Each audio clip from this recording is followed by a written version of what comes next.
Hoy día vamos a hablar de una familia de agricultores, digamos, nacido en lo más alto de los Andes del Perú, en el departamento de Ayacucho, la provincia de La Mar, distrito de San Miguel, en la localidad de Patibamba. Entonces, una familia que se convierte en empresaria y, como comentaba Ben, hoy día tiene presencia en más de 20 países, 3 continentes. Es la cuarta empresa más grande del mundo en gaseosas, después de 3 americanas, ¿no? Los rojos, los azules y los verdes. Entonces, somos la cuarta empresa, digamos, de fuera de América somos la primera más grande. Somos la empresa más globalizada del Perú. ¿Qué significa la empresa más globalizada del Perú? Significa que tenemos presencia en más países y con ingresos provenientes del exterior significativos, ¿no? Entonces, este es un ranking que saca la revista América Economía, ellos califican esta categoría. Les comento un poco, nosotros vivimos en Patibamba, una ciudad muy pequeña, a 160 kilómetros de Ayacucho. Para que se den cuenta, había que viajar 8 horas para llegar allí. La carretera era de tierra, de trocha, etcétera. Entonces nacimos allí, pues cuando nacimos y hasta que yo tenía 17, 18 años, no había televisión, absolutamente, no había electricidad, no había teléfono. Entonces era una comunidad completamente rural. Nos dedicábamos a la agricultura, a sembrar el trigo, la cebada, en fin, etcétera. Un día a mi madre se le ocurrió decir, oye, es que la cebada tarda 6 meses para cosechar, y ella hizo un pequeño piloto, un lotecito chico, y dijo, yo voy a sembrar verduras, porque las verduras los rabanitos dan en 30 días, las lechugas en 60 días, entonces podías tener una actividad más cotidiana, ¿no? Entonces, mi mamá hizo el piloto de su huerta hortícola ahí en el valle, y la verdad que poco a poco empezó a crecer. Al principio parecía muy pequeñito, entonces con el fruto de la horticultura llegamos a la ciudad de San Miguel, y como la ciudad era una ciudad muy pequeña de, no sé, 2.500 habitantes, 3.000 habitantes, pues se llenó muy rápido. Posteriormente, nosotros estábamos jóvenes de 14, de 15, 16 años, terminando el colegio, como que empezando la universidad, y nos empezamos a involucrar, digamos, en la actividad agrícola, ¿no? Entonces dijimos, oye, pues a mí ya quedó muy... ¿Qué hacemos ahora? Vamos a la ciudad vecina más cercana, que era la ciudad de Tambo. Entonces fuimos a Tambo, llenamos a Tambo, y también quedó chico. Entonces la ciudad próxima era la ciudad de Ayacucho. Entonces seguimos sembrando horticultura, que era mucho más rentable que sembrar trigo y cebada. Entonces empezamos a sembrar la horticultura y empezamos a vender en Ayacucho. Entonces, ¿qué les comento esto, no? Les comento que pues empezamos primero a ocuparnos del campo, y empezamos a aprender a vender desde jóvenes, ¿no? Porque mucha gente tiene vergüenza. Mamá era profesora en una escuela pública allá en el Valle. Pues normalmente dicen, oye, ¿cómo el hijo de la maestra va a estar vendiendo verduras, no? Es como que es como que no se ve bien, ¿no? Entonces creo que ella fue muy valiente de hacerlo al principio ella misma y enseñarnos. Y la verdad que nosotros aprendimos a vender desde jóvenes, ¿no? Entonces íbamos a la ciudad de Ayacucho, vendíamos las verduras, en fin, etcétera, hacíamos la agricultura, y era una vida muy apacible. A las 6 de la tarde, como no había electricidad, pues cenábamos y nos quedábamos conversando ahí 1 hora, 2 horas, haciendo los planes del día siguiente. Mañana, ¿qué vamos a sembrar? ¿Qué vamos a hacer? ¿Quién va para vender o quién se queda para arar la tierra? En fin, etcétera, ¿no? Entonces, esa es nuestra vida de cuando Ayacucho, digamos, en el campo, y especialmente en Patibamba, el lugar donde nosotros vivíamos. Un día, pues, llegó el terrorismo, y la verdad que perdimos todo, tuvimos que salir, tuvimos amenaza de muerte, y todo ese sueño se acabó, ¿no? De un día para otro. Entonces mis padres hicieron una pequeña planta de gaseosas en la ciudad de Ayacucho, eso fue el año 88. Posteriormente, 4 de los hermanos nos integramos y dijimos, oye, hagamos una planta en la ciudad de Huancayo. Y en la ciudad de Huancayo, la verdad que nosotros tampoco teníamos dinero, digamos, para hacer una gran planta ni una gran fábrica. Rentamos una casa que pagábamos $250 al mes, esa era la renta de la casa. Entonces teníamos la casa más un terreno adyacente del mismo lote. Nos instalamos allí una fábrica muy pequeña, digamos, que consistía en qué. Consistía en estas máquinas dispensadoras de cines. No sé si han visto cuando tú vas al cine, te sirven la bebida en tu vaso.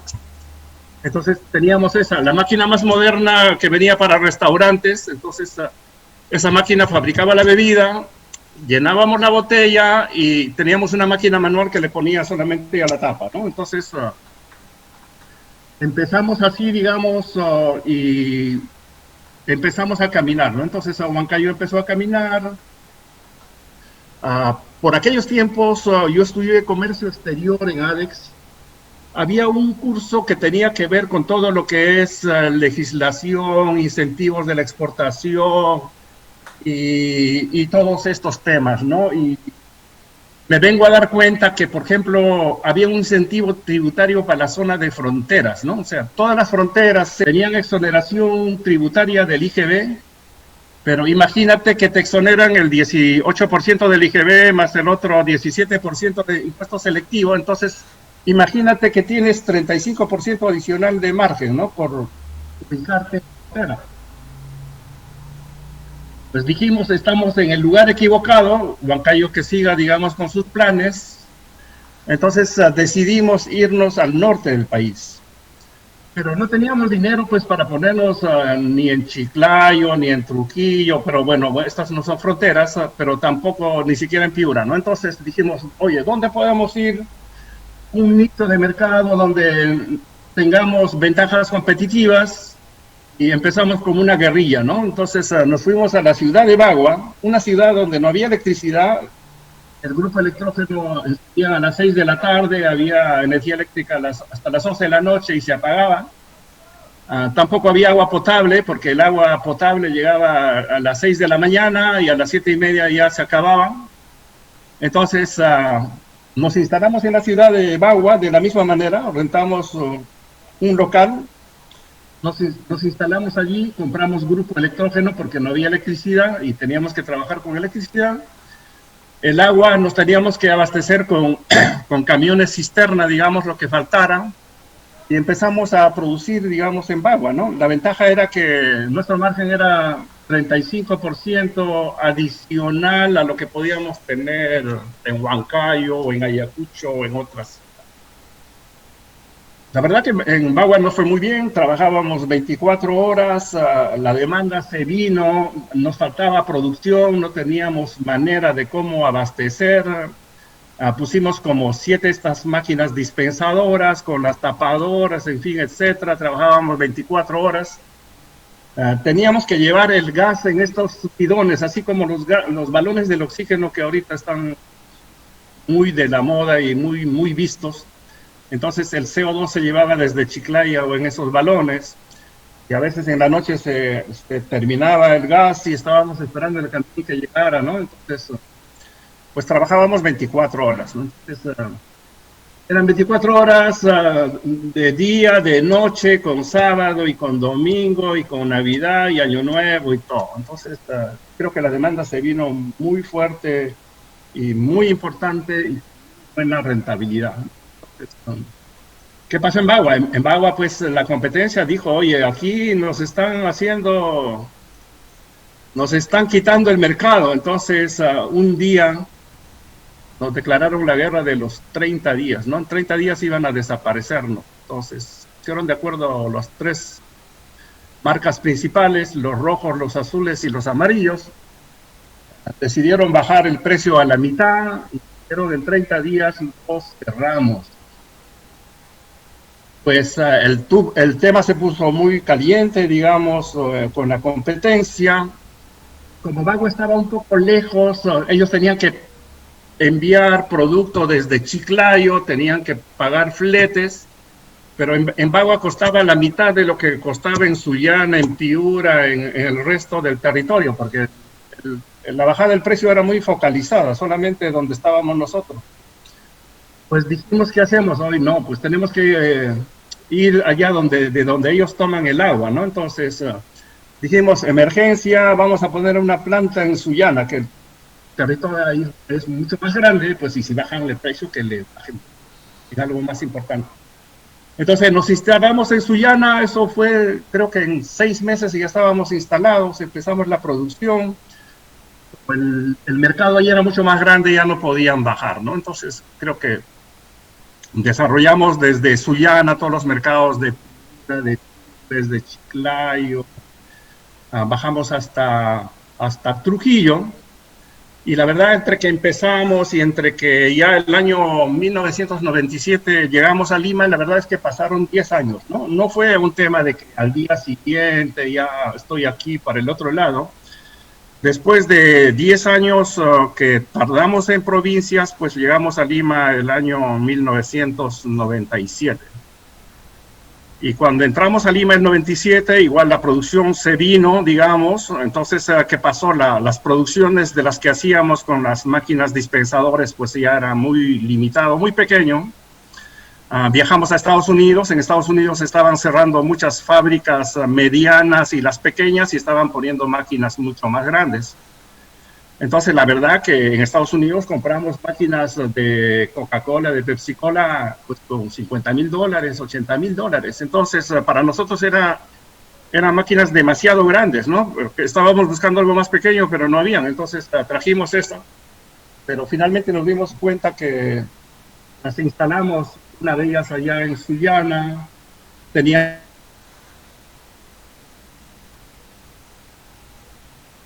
casi como en oferta, digamos, ¿no? La otra vamos a ponerla en Huancayo, pero como Huancayo igual con sus cosas seguía avanzando, pues dijimos, oye, en vez de poner la segunda máquina en Huancayo, ¿por qué no la ponemos en Lima?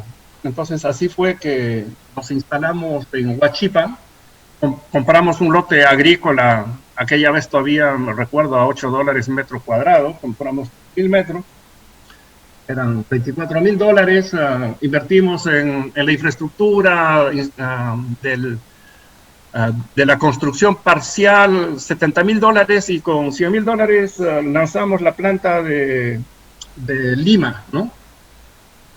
Eso fue el año 98 más o menos. Y en Lima la demanda se vino muy fuerte y empezamos a vender todo. Tuvimos que volver a Estados Unidos para traer otras máquinas porque la verdad que no nos alcanzaba la producción. Y claro que también la competencia se puso celosa, ¿no? Pero oye, aquí esto no está caminando bien. En Lima nos declararon la guerra de los 100 días. Oye, fueron con nuestros proveedores, les dijeron, si tú le vendes a los añaños, pues no te voy a comprar las tapas, no te voy a comprar las etiquetas. A los bancos le dijeron, ya bajamos el precio, y si le prestas no te van a pagar y no vas a recuperar tu dinero. Entonces una guerra muy grande se dio, ¿no? Oye, algo tenemos que hacer. Si nos quedamos así, oye, la cosa se va a complicar. Entonces, directa e indirectamente, nos vimos obligados a salir. Entonces, ¿qué es lo que pasó? Ya estábamos en el Perú, llegamos a Lima, entonces dijimos, oye, es que viene la guerra de los 100 días, nos quieren quebrar de todas maneras, bajaron sus precios casi a los precios nuestros, y dijimos, ¿qué hacemos? Pues tenemos que salir del Perú, porque finalmente el Perú aquella vez tenía 25 millones de habitantes, de un total del mundo de 6.500 millones de habitantes. Perú es 0.5% del mercado mundial, ¿no? Entonces, si nos quedamos aquí en Perú, nos van a ahogar. Entonces, nos vimos obligados directa e indirectamente a salir pronto. Para aquel momento, pues dijimos, oye, ¿dónde vamos? Generalmente lo lógico es que te vas al más cercano, ¿no? Dices, ya, me voy a Bolivia, me voy a Ecuador, etc. No. Hicimos un viaje muy largo de 2 meses. Fuimos a China, Fuimos a Indonesia, fuimos a Tailandia, a Malasia, a México, Colombia, Argentina, Brasil, Venezuela, y dijimos, a ver, así como Manco Cápac, ¿no? Con su bastón, estábamos ahí pidiendo el terreno a ver dónde se iba a hundir el bastón, ¿no? Entonces, felizmente el bastón no se hundió tan lejos como en China, se hundió apenas aquí en Venezuela, ¿no? Entonces, dijimos, siguiente destino va a ser Venezuela. El año, como comentaban antes, el año 97 estábamos llegando a Lima, pero un año después ya estábamos saliendo a Venezuela, ¿no? Habíamos comprado una máquina sopladora de PET, digamos, para Lima, pero dijimos, ya que viene la guerra aquí en Lima, pues mejor esa máquina la ponemos en Venezuela. Entonces fuimos a Venezuela, no conocíamos absolutamente a nadie, no teníamos ninguna relación, ni económica, ni política, ni absolutamente nada. Y dijimos, pues el destino es Venezuela. Entonces aquella máquina la instalamos allá, compramos local, pero no es que compramos al contado, porque tampoco teníamos dinero. Estuvimos buscando varios terrenos, había un terreno que, una nave en realidad semi abandonada, porque era una fábrica para fabricar casas prearmadas, algo así. Era una compañía española que se había instalado allí, pero cerró y se fue, y total, el local ese lo remataron, alguien la compró. Entonces negociamos, le dijimos, mira, yo no tengo dinero, pues te voy a pagar solamente el 15%, y la diferencia te lo voy a pagar en 4 años. Si no te logro pagar en los 4 años, tú te llevas todo lo que has con el terreno, digamos, ¿no? Entonces hicimos un acuerdo, claro que sin aval de banco, porque tampoco teníamos ninguna garantía para avalar, digamos, una transacción de ese tamaño. Entonces compramos el terreno, como les comenté, con el 15% y el otro 85% para pagar en 4 años, y empezamos a producir en Venezuela, ¿no? La verdad, Venezuela fue maravilloso, y recuerdo todavía, en aquel momento decía, oye, ¿cómo me gustaría que Perú fuera como Venezuela, ¿no? Y ahora cuando veo las cosas ya de vuelta al revés, un país tan maravilloso, ¿cómo se puede destruir tan rápido? A veces me da pena, ¿no? Porque sí, aquella vez yo sanamente envidiaba a Venezuela y decía, oye, ¿cómo nos gustaría que Perú fuera como Venezuela, ¿no? Entonces, pero bueno, los tiempos cambian y felizmente pues vamos avanzando. Entonces salió Venezuela, la verdad que Venezuela entramos muy bien en el mercado. ¿Qué pasaba en Venezuela? El mercado de bebidas de Venezuela era puro vidrio, 98% era de vidrio, y nosotros íbamos a cambiar el paradigma de la industria de bebidas. Nosotros íbamos con puro PET, nada de vidrio. Entonces la ventaja es que ellos tampoco tenían mucha capacidad instalada para hacer botellas PET. Entonces cuando nosotros empezamos a producir en botellas PET, ellos tenían que nuevamente comprar recién líneas de PET. Entonces nos dio tiempo para entrar allí, empezar a penetrar el mercado, empezar a avanzar, instalar capacidades instaladas bastante rápidas. Entonces creo que el hecho de haber cambiado el paradigma de la industria de vidrios a la de PET ya creo que nos dio una tregua de 2 años, 3 años para avanzar, entrar bien al mercado, capitalizar. Entonces, Venezuela caminó muy bien, Venezuela generó recursos para poder ingresar a México, y México, que cuando la primera vez visitando todos los países habíamos visitado, y la verdad que los precios eran tan bajos, y aquella vez dijimos, oye, México va a ser imposible, porque México tiene precios mucho más bajos que Perú, esto va a ser imposible. Pero que la verdad es que después de 6, de 7, de 8 años, la verdad que se había recuperado muy bien los precios de México. Entonces, posteriormente, después de Venezuela, con recursos generados básicamente en Venezuela, pusimos la planta de México, ¿no? En la ciudad de Puebla. México avanzó, después vino ya Centroamérica, después vino Tailandia, ya vinieron muchos países, ¿no? Entonces yo creo que ya, como diríamos, el resto creo que es historia, ¿no? Yo creo que la primera parte es la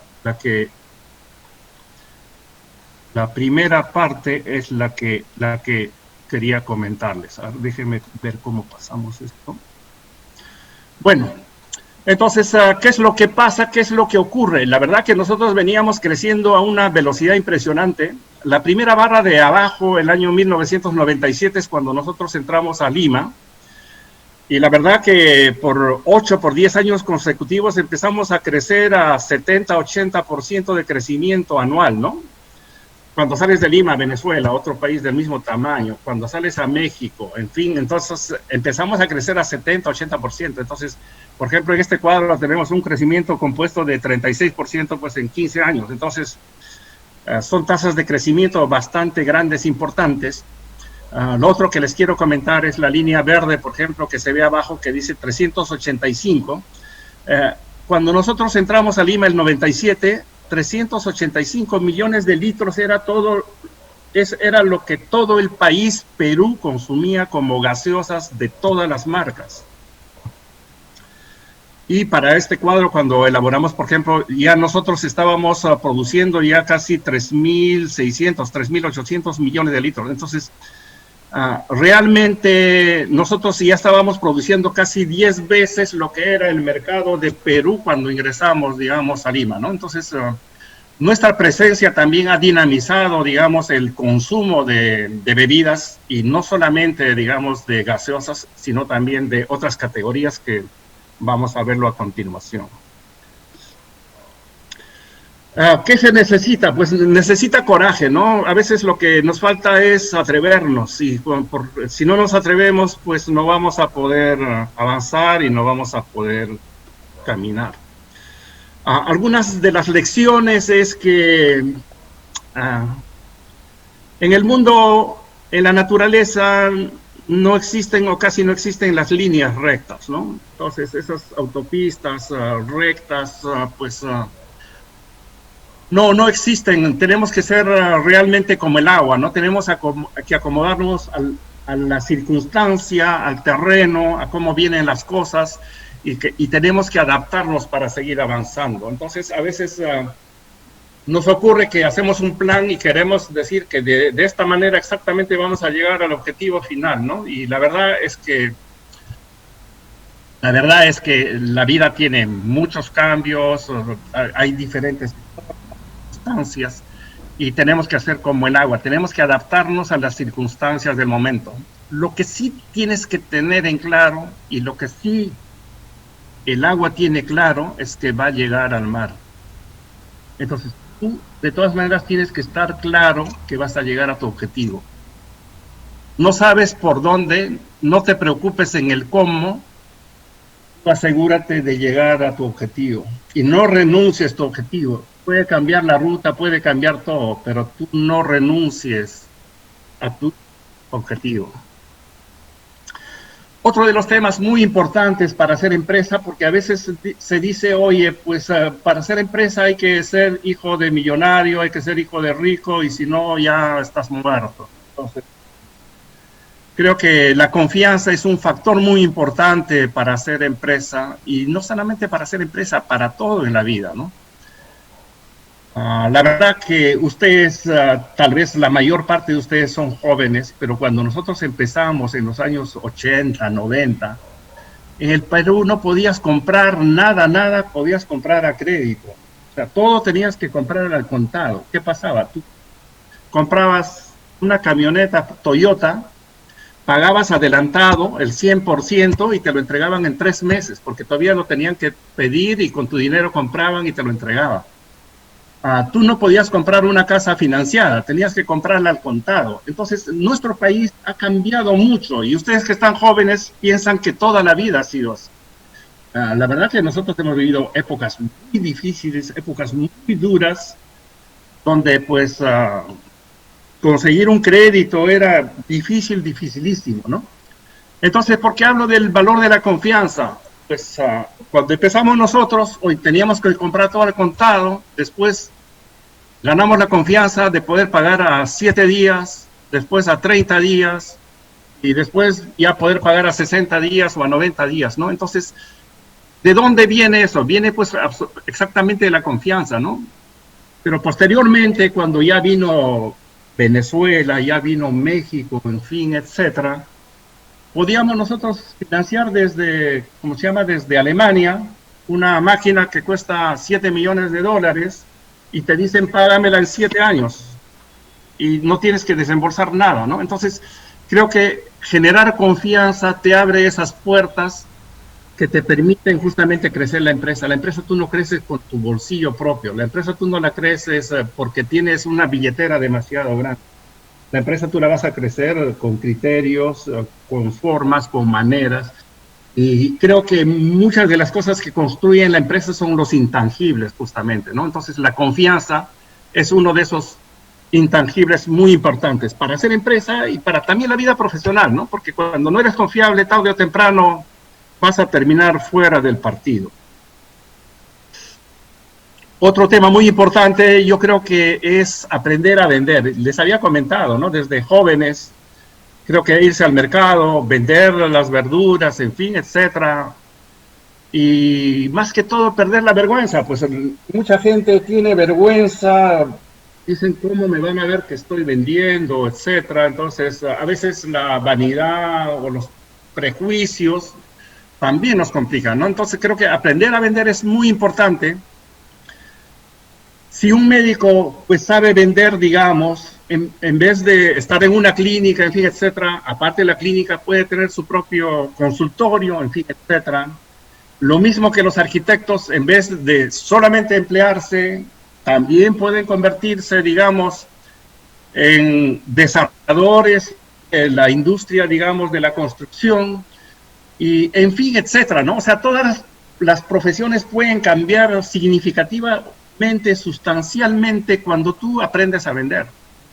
Y aprender a vender también empieza con aprender a venderte tú mismo, ¿no? Tu persona, tu imagen, tu confianza, en fin, etcétera. Entonces, aprender a vender creo que es muy importante y lamentablemente nuestra educación, y no solamente en Perú, creo que en el mundo, no te enseñan a vender. Las cosas más importantes de la vida no te enseñan, ¿no? Entonces, aprender a vender creo que es algo demasiado importante, como también aprender a comprar. Entonces, nosotros, generalmente, el 80% de las personas cree que el precio de lista es el que hay que pagar y que para vender también nomás existe un precio de lista, ¿no? Entonces, creo que son factores muy importantes que te van a ayudar en tu vida profesional y que también te van a ayudar en la vida empresarial si es que lo haces, ¿no?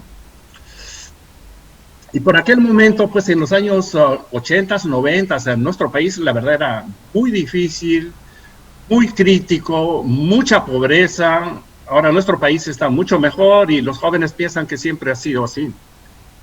Cuando nosotros entramos a la industria del agua, el año 99, que es la primera barra, todo el país, estamos hablando de Perú, no estamos hablando de cielo, todo el país solamente consumía 6 millones de litros de agua embotellada.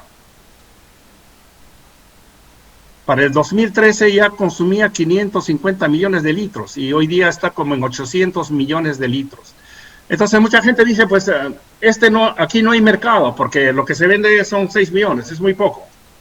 Entonces, lo que AGE ha hecho es no pensar en lo que es el mercado de hoy día, sino en el mercado de lo que podría ser. Entonces, apostamos al agua por aquellos tiempos, ustedes no lo van a recordar y seguramente que no lo sabe, el agua embotellada se vendía a 2 soles en aquel tiempo, y para la pobreza que tenía el país, 2 soles era absurdamente carísimo, digamos, ¿no? Entonces salimos con cielo, con el precio de un sol que tenemos ya mantenido 20 años, pero salimos con un sol y abrimos el mercado, abrimos la trocha y las otras marcas también nos siguieron. Y en cielo, pues AGE es líder, ¿no? Con un 40% del mercado de aguas. Entonces, no tenemos que pensar en cómo es el mercado hoy, tenemos que pensar en cómo sería el mercado si haces las cosas correctas. De igual manera, les comentaba que, por ejemplo, en el año 97 nosotros entramos a Lima y la industria de gaseosas también creció rápidamente gracias a la competencia y bajaron los precios, etcétera. El consumidor tuvo más oportunidad de comprar. Pero, por ejemplo, en el año 97 nosotros no entramos a la industria de los jugos todavía. Entonces, miren cómo el mercado era 30 millones, 32, 29, 30. Entonces, mira, del 97 hasta el 2004, donde entramos, el mercado estaba estático, ¿no? Así como que no hay mareas, ¿no? Entonces, AGE entra con Pulp el año 2004 y miren para el 2005, esos 30 millones ya se convierten en 63. Para el 2000 ya se convierten en 107. Estamos hablando del mercado del país, no estamos hablando de la venta de AGE ni tampoco de la venta del Pulp. Este es el mercado de bebidas, de jugos de todo el país, de todo el consumo del Perú. Y miren, el año 2007 ya son 200 millones de litros, entonces lo que eran 30 son 200, ya se multiplicó por 7, ¿no? El año 2008 ya eran 300 y así progresivamente, ¿no? Entonces, no tenemos que pensar en cómo es el mercado, sino en lo que podría ser, ¿no? Como comentábamos antes. Entonces, creo que AGE sí ha gravitado en que los consumos per cápita, tanto de aguas, de jugos y muchas bebidas, hayan incrementado significativamente, ¿no? Dentro de esos temas de las oportunidades, mucha gente se queja que no hay oportunidades, que hacemos, etcétera. Por el año 2013, etcétera, dije, oye, nuestra industria gastronómica, la verdad es algo hermoso que ha pasado en el Perú. Tenemos una industria gastronómica muy relevante, muy importante. Dije, voy a averiguar cuántos restaurantes peruanos hay en Estados Unidos. Y esta es una información del año 2013. Restaurantes chinos, hay 51,000 restaurantes chinos en Estados Unidos, italianos 50,000, mexicanos 45,000, y para ese año restaurantes peruanos con toda nuestra fama había 367.